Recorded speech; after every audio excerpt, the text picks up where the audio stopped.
ॐ अज्ञानतिमिरान्धस्य ज्ञानाञ्जनशलाकया चक्षुरुन्मीलितं येन तस्मै श्रीगुरवे नमः.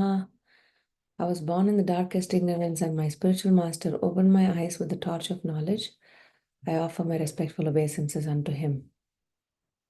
Nama Om Vishnupadaya Krishnapreshthaya Bhutale Srimate Bhaktivedanta Swaminiti Namine Namaste Saraswate Deve Gauravani Pracharine Nirvisesha Shunyavadi Paschatya Deshatarine Jai Shri Krishna Chaitanya Prabhu Nityananda Shri Advaita Gadadhara Srivasadi Gaura Bhakta Vrinda Hare Krishna Krishna Krishna Hare Hare Hare Rama Rama Rama Hare Hare.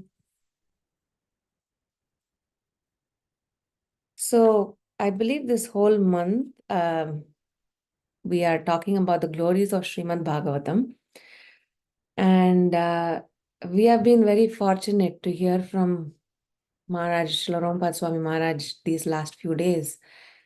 And coming in the wake of his talks, I feel the contrast is very stark.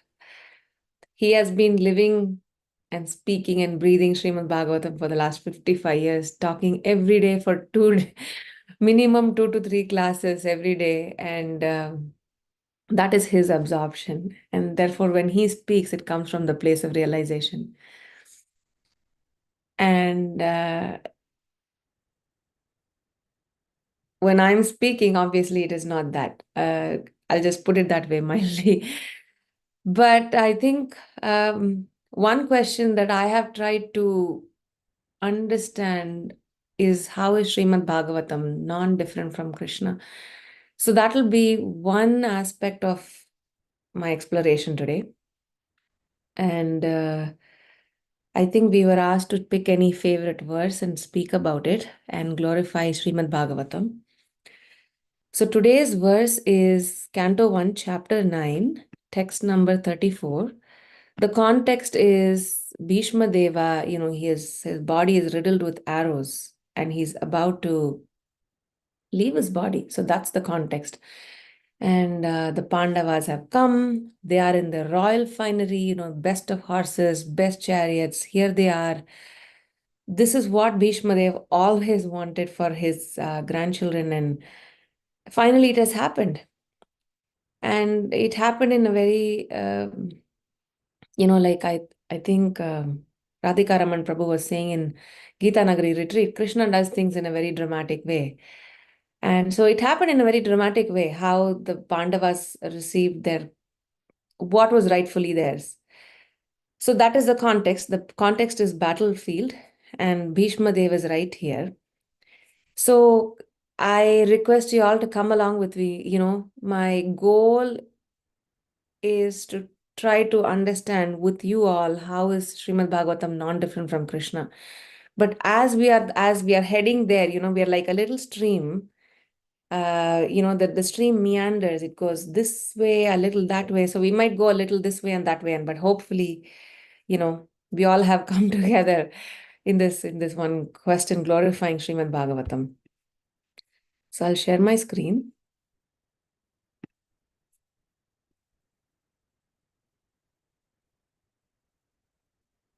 Om Namo Bhagavate Vasudevaya. Om Namo Bhagavate Vasudevaya. Om Namo Bhagavate Vasudevaya. युधितुरगरजो विधूम्र विश्वक कचलुलित श्रमवार्यलङ्कृतास्ये मम निशित शरैर्विभृत्यमान त्वचि विलसत् कवचेस्तु कृष्णात्मा युधितुरगरजो विधूम्र विश्वक कचलुलित श्रमवार्यलङ्कृतास्ये मम निशित शरैर्विभिद्यमान त्वचि विलसत् कवचेस्तु कृष्ण आत्मा. Last time. युधितुरगरजो विधूम्र विश्वक Kachalulita Shramavaari Alankritasye Mama Nishita Sharair Vibhidyamana Vachibilasat Kavachestu Krishna Atma. Yudhi, on the battlefield. Turaga, horses. Raja, dust. Vidhumra, turned an ashen color. Vishwak, waving. Kacha, hair. Lulita, scattered. Shramavari, perspiration.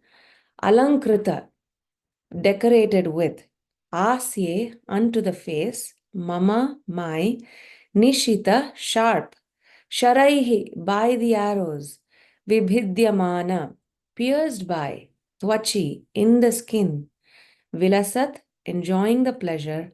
Kavache, protecting armor. Astu, let there be. Krishne, unto Sri Krishna. Atma, mind. Translation. On the battlefield where Krishna attended Arjuna out of friendship, the flowing hair of Lord Krishna turned ashen due to the dust raised by the hoofs of the horses. And because of his labor, beads of sweat wetted his face. All these decorations, intensified by the wounds dealt by my sharp arrows, were enjoyed by him. Let my mind thus go unto Sri Krishna. So these are words spoken by Bhishma Dev on the battlefield of Kurukshetra when he is lying, with arrows that have pierced his body. Like we say, bed of arrows. So purport by His Divine Grace A.C. Bhaktivedanta Swami Srila Prabhupada. Srila Prabhupada ki jai. The Lord is the absolute form of eternity, bliss, and knowledge. As such, transcendental loving service to the Lord in one of the five principal rasas, namely Shanta, Dasya, Sakhya, Vatsalya, and Madhurya, that is neutrality, servitorship, fraternity, parental affection, and conjugal love, is graciously accepted by the Lord when offered to the Lord in genuine love and affection. Sri Bhishma Dev is a great devotee of the Lord in relation of servitorship. Thus, his throwing of sharp arrows at the transcendental body of the Lord is as good as the worship of another devotee who throws soft roses upon him. It appears that Bhishma Dev is repenting the actions he committed against the person of the Lord. But factually, the Lord's body was not at all pained due to his transcendental existence. His body is not matter. Both he himself and his body are complete spiritual identity. Spirit is never pierced, burned, dried, moistened, etc. This is vividly explained in Bhagavad Gita. So also it is stated in Skanda Purana. It is said that spirit is always uncontaminated and indestructible. It cannot be distressed, nor can it be dried up. When Lord Vishnu, in his incarnation, appears before us, he seems to be like one of the conditioned souls, materially engaged, just to bewilder the asuras or the non believers who are always alert to kill the Lord, even from the very beginning of his appearance. Kamsa wanted to kill Krishna and Ravana wanted to kill Rama because foolishly they were unaware of the fact that the Lord is never killed, for the spirit is never annihilated. Therefore, Bhishma Deva's piercing of the body of Lord Krishna is a sort of a bewildering problem for the non devotee atheist, but those who are devotees or liberated souls are not bewildered. Bhishma Dev appreciated the all merciful attitude of the Lord because he did not leave Arjuna alone. Although he was disturbed by the sharpened arrows of Bhishma Dev, nor was he reluctant to come before Bhishma's deathbed, even though he was ill treated by him on the battlefield. Bhishma's repentance and the Lord's merciful attitude are both unique in this picture. Sri Vishwanath Chakravarti Thakur, a great acharya and devotee in the humor of conjugal love with the Lord, remarks very saliently in this regard. He says that the wounds created on the body of the Lord by the sharpened arrows of Bhishma Dev were as pleasing to the Lord as the biting of a fiancé who bites the Lord's body directed by a strong sense of sex desire. Such biting by the opposite sex is never taken as a sign of enmity, even if there is a wound on the body. Therefore, fighting as an exchange of transcendental pleasure between the Lord and his pure devotee, Sri Bhishmadev, was not at all mundane. Besides that, since the Lord's body and the Lord are identical, there was no possibility of wounds in the absolute body. The apparent wounds created by sharpened arrows are misleading to the common man. But one who has little absolute knowledge can understand the transcendental exchange in the chivalrous relation. Just that phrase one more time. But one who has little absolute knowledge can understand the transcendental exchange in the chivalrous relation. The Lord was perfectly happy with the wounds caused by sharpened arrows of Bhishma Dev. The word vibhidyamana is significant because the Lord's skin is non different from the Lord. Because our skin is different from our soul, in our case, the word vibhidyamana or being bruised and cut would have been suitable. Transcendental bliss is of different varieties, and the variety of activities in mundane world is but a perverted reflection of transcendental bliss. Because everything in the mundane world is qualitatively mundane, it is full of inebrities, whereas in the absolute realm, because everything is of the same nature, there are varieties of enjoyment without inebriety. The Lord enjoyed the wounds created by his great devotee Bhishmadev, and because Bhishmadev is a devotee in chivalrous relation, he fixes up his mind on Krishna in that wounded condition. So the translation 1.9.34. On the battlefield where Sri Krishna attended out of friendship, the flowing hair of Lord Krishna turned ashen due to the dust raised by the hoofs of the horses, and because of his labor, beads of sweat wetted his face. All these decorations, intensified by the wounds dealt by my sharp arrows, were enjoyed by him. Let my mind thus go unto Sri Krishna. So, Hare Krishna, welcome, dear devotees. This month, we are glorifying Srimad Bhagavatam. And as I mentioned before, I don't feel qualified talking about this, but yet here we are doing this as an act of service to Srila Prabhupada. So, my 2 cents, I would like to talk about a few different points actually. I wanted to make few different points from today's discussion is that one, whatever Krishna says in the Bhagavad Gita, we see him following up in Srimad Bhagavatam. That is one thing. Another appreciation I want to take away is understanding just a little bit, like we say, spiritual topics are deep. So we are just going to try to scratch the surface. So the second point is understanding Srimad Bhagavatam is non-different from Krishna and it is transcendental.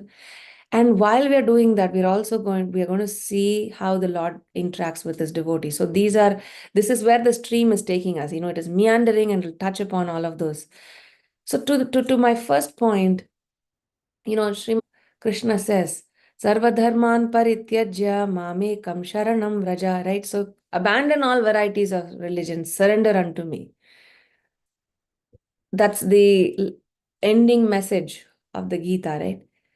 And the Bhagavatam picks up from that message. The very second verse, the first verse was obeisances and glorification, and it sets the stage. Where is Bhagavatam? The second verse is who can approach it. And right there, Vyasadeva says, Dharma projita kaita votra paramo nirmatsaranam satam. So that is, wherever Bhagavad Gita drops off, Srimad Bhagavatam picks up. Certain other parallels I found were, of course, there's many parallels, but another thing that I appreciated very much is Krishna. We can talk about him as the Supreme Lord, as the creator, and yes, he is all of that.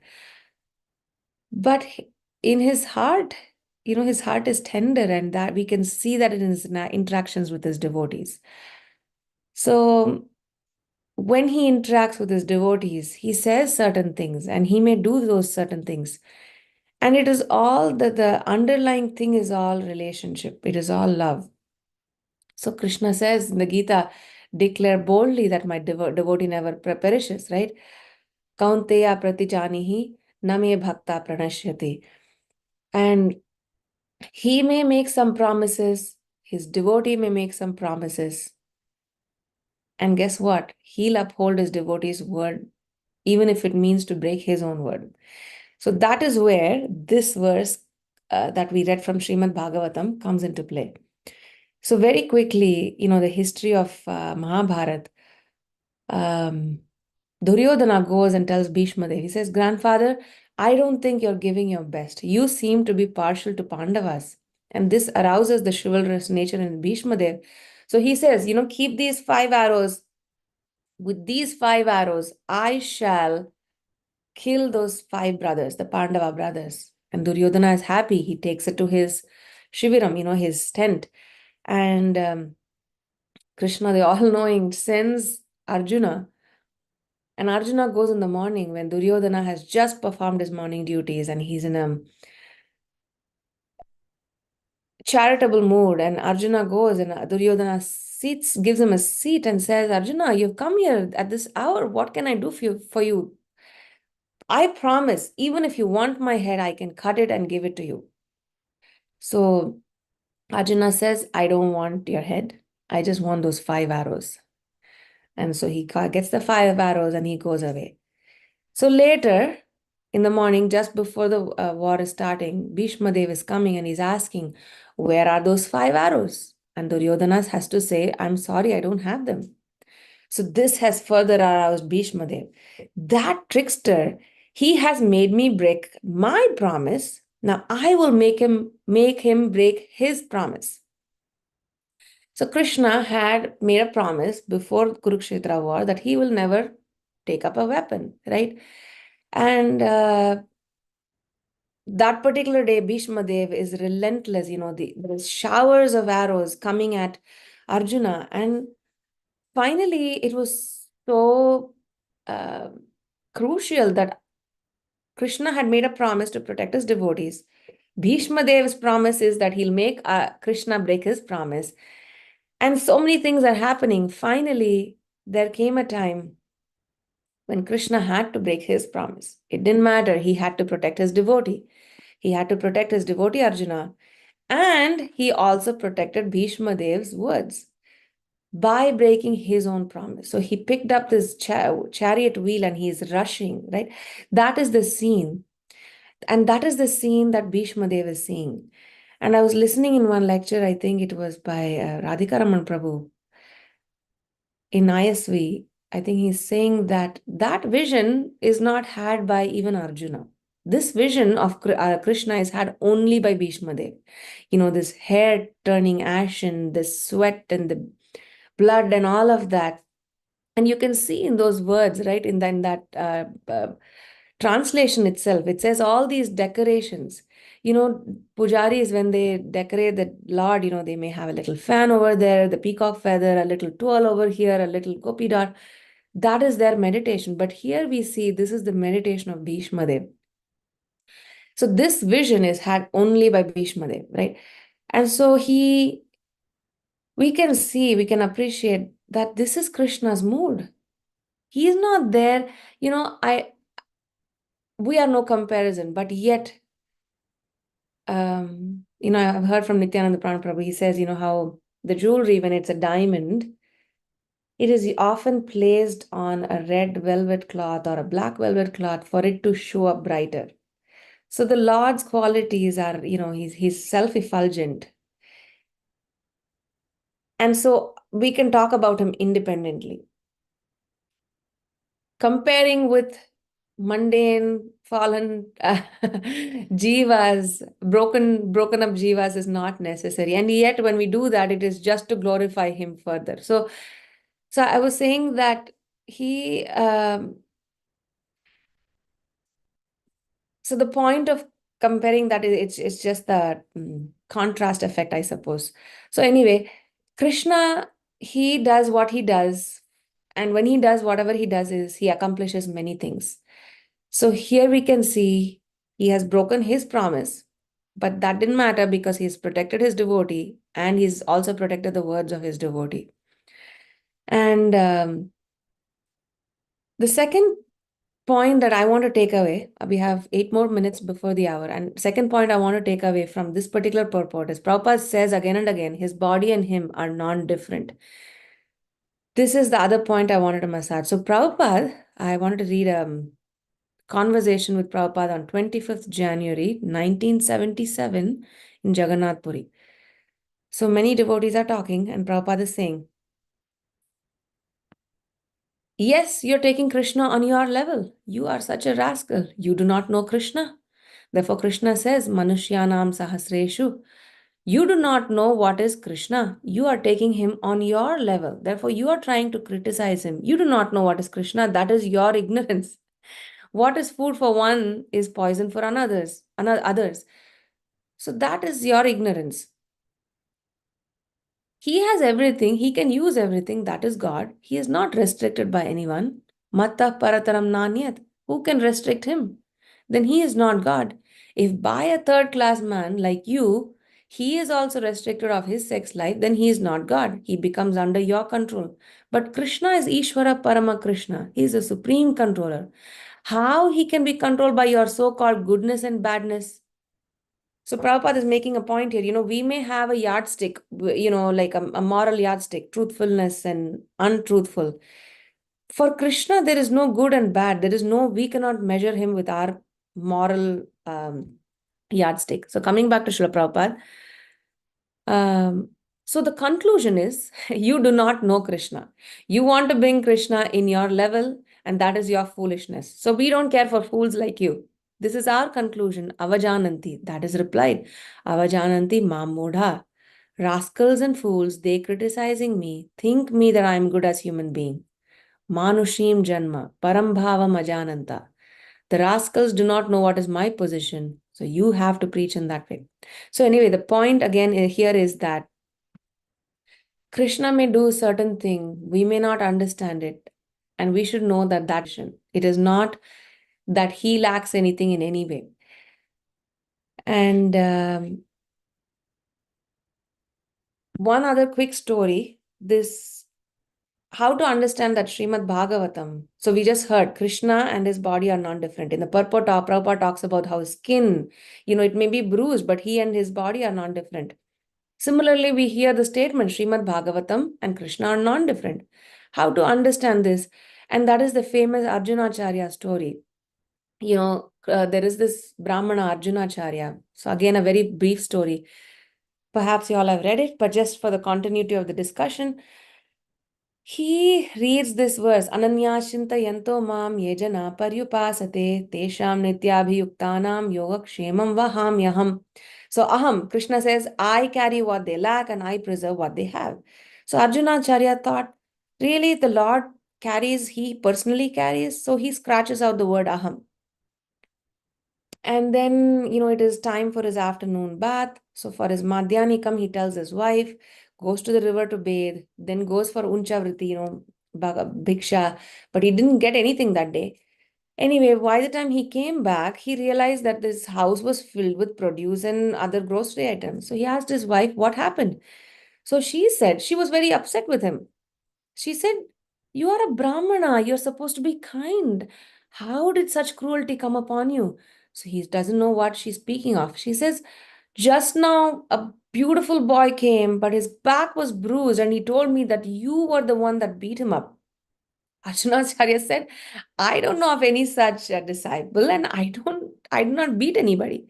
And besides, where did you get all these grocery items from? And I'm sorry, I didn't get anything in my bhiksha today. So she says, it is that boy who brought everything. He brought everything, and you were so unkind that you loaded up that young little boy. You loaded him and his brother with such heavy luggage. So Arjunacharya couldn't understand. She says, you just beat him up for what he said. So Arjunacharya again scratched his head, anyway, had his afternoon meal, goes back to his Gita. Then it occurs to him that indeed, that day, Krishna had come to his door carrying what he lacked. He carried all the groceries and everything, and he showed how the words spoken by him are non-different from him. So we get a glimpse. Krishna's words are non-different from him. So the words of Srimad Bhagavatam are non-different from him. One more thing, this is from, Srila Prabhupada Maharaj sends memos. So there is, from that memo, I found some references. One of the reference that is given is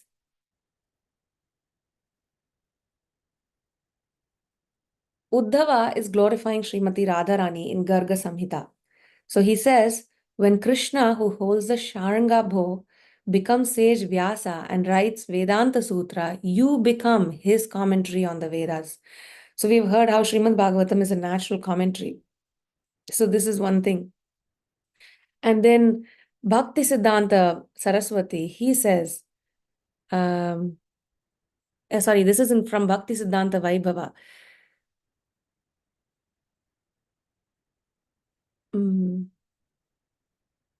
Just as Krishna is properly worshipped not alone but with the Sarup Shakti Sri Radha, recitation of Harinam is incomplete and improper unless accompanied by hearing Hari Katha.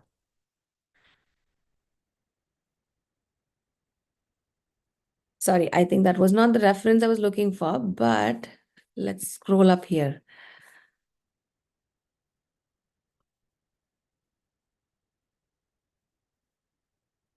This is from Teachings of Lord Chaitanya, Sanatan Goswami speaking to Sri Chaitanya Mahaprabhu. Do not praise me in that way, the Lord told Sanatana. Just try to understand the real nature of Srimad Bhagavatam. Srimad Bhagavatam is the sound representation of Supreme Lord Krishna, and therefore Srimad Bhagavatam is non-different from Krishna. Krishna is unlimited, and similarly, each word and letter of Srimad Bhagavatam has unlimited meanings. One can understand these meanings through the association of devotees. Don't then just say that Bhagavatam is simply a collection of answers to questions. So that is another reference, how Srimad Bhagavatam is a sound representation and hence non-different from Krishna. And coming back to our original point, right, like where we started, one was understanding the heart of the Lord.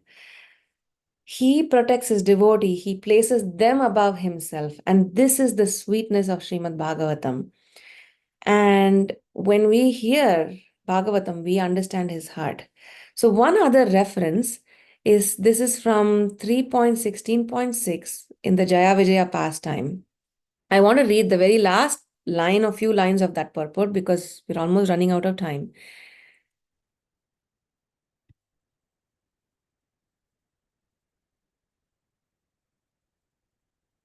So the verse is, Krishna says in this particular verse, therefore I will not hesitate to lop off my own arm if its conduct is found hostile to you. So this is his inner heart, right? So in that purport, Srila Prabhupada says, I'm going to read from, okay. In other words, a Vaishnava should not be evaluated in terms of his body. The Shastra states that no one should think the deity in the temple to be made of wood on stone. No one should think a person coming from lower caste who has taken to Krishna consciousness is still of the same low caste. These attitudes are forbidden because anyone who takes to Krishna consciousness is understood to be fully purified. He is at least engaged in the process of purification. And if he sticks to the principle of Krishna consciousness, he will very soon be fully purified. The conclusion is that if one takes to Krishna consciousness with all seriousness, he is to be understood as already purified. And Krishna is ready to give him protection by all means. The Lord assures herein that he is ready to give protection to his devotee, even if there is need to cut off part of his own body. So that is our Supreme Lord. He has love and love and love for his dear devotees. And that is his heart. And that is what we get to read, see, and understand when we read Srimad Bhagavatam. And thereby, we can also understand that when we understand his heart, we have understood him. And that is how Srimad Bhagavatam is non-different from him. So I know I had many strands of thought, but hopefully it all came together. Any corrections or additions to this discussion, please do so.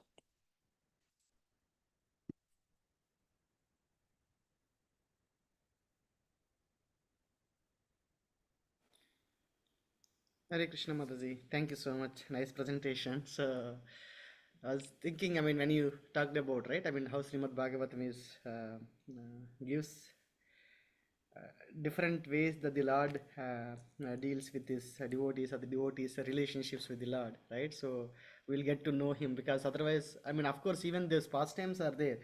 So, it's very bewildering, some of these pastimes, right? Even Jaya and Vijaya, are the cursing of them, and the Bhishma Dev also how he was kind of attacking the Lord, but still it says it is because his devotee is glorified.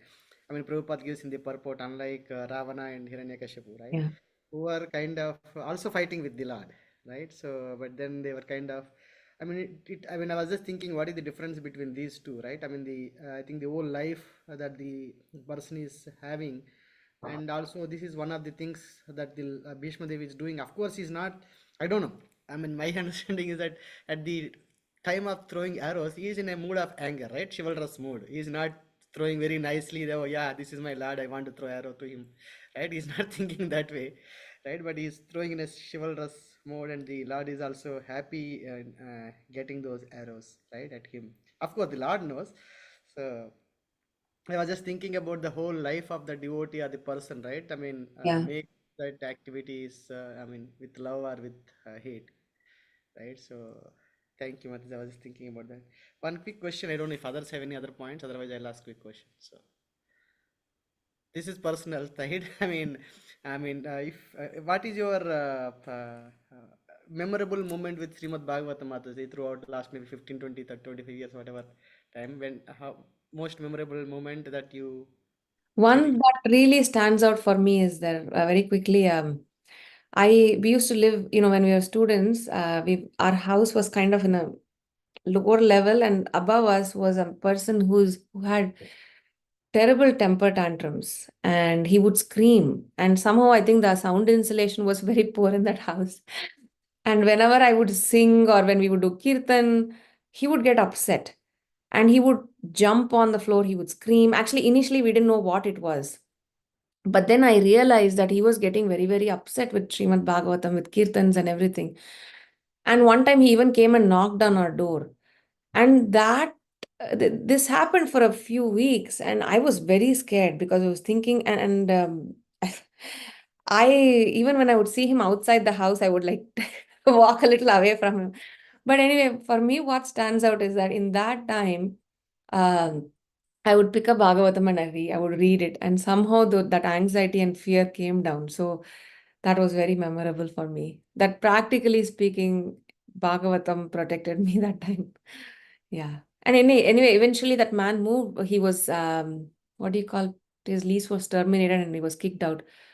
But yeah, Bhagavatam protected me, my consciousness. Thank you.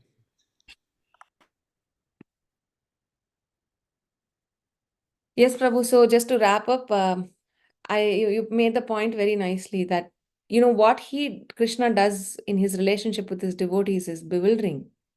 What he says and does is so bewildering, and we cannot put him in our box and say this is how it should be, right? This whole Jaya Vijaya pastime, how he comes running, he pacifies the Kumaras, but yet the Kumaras, they're not sure what is the Lord saying. Is he chastising them or is he praising them? The way he speaks is bewildering for them. This whole pastime of Bhishma Dev, how arrows is like throwing roses at him, that's bewildering. Or when he says to Ambarish Maharaj, Durvasa Muni in that pastime, that I am under the control of my devotee. So, like Maharaj says that, with his supreme independence, he places himself dependent on his devotees. That is bewildering. So, Yes, yeah. Mataji. You mentioned the Radhika Raman Prabhu's quote, our class in the Gita Nagari, right? Lord Krishna likes drama. But it's very difficult for us to go through the drama, right? So it's not Yeah. easy actually. Yeah. Um, Okay, Prabhu, I think it's 6 minutes past the hour. So, Vancha kalpatarubhyascha kripa sindhubhyev cha patitanam pavanebhyo vaishnavebhyo namo namah. अनंत कोटि वैष्णव वृंद की जय। ग्रंथराज श्रीमद् भागवतम की जय। श्रील प्रभुपाद की जय।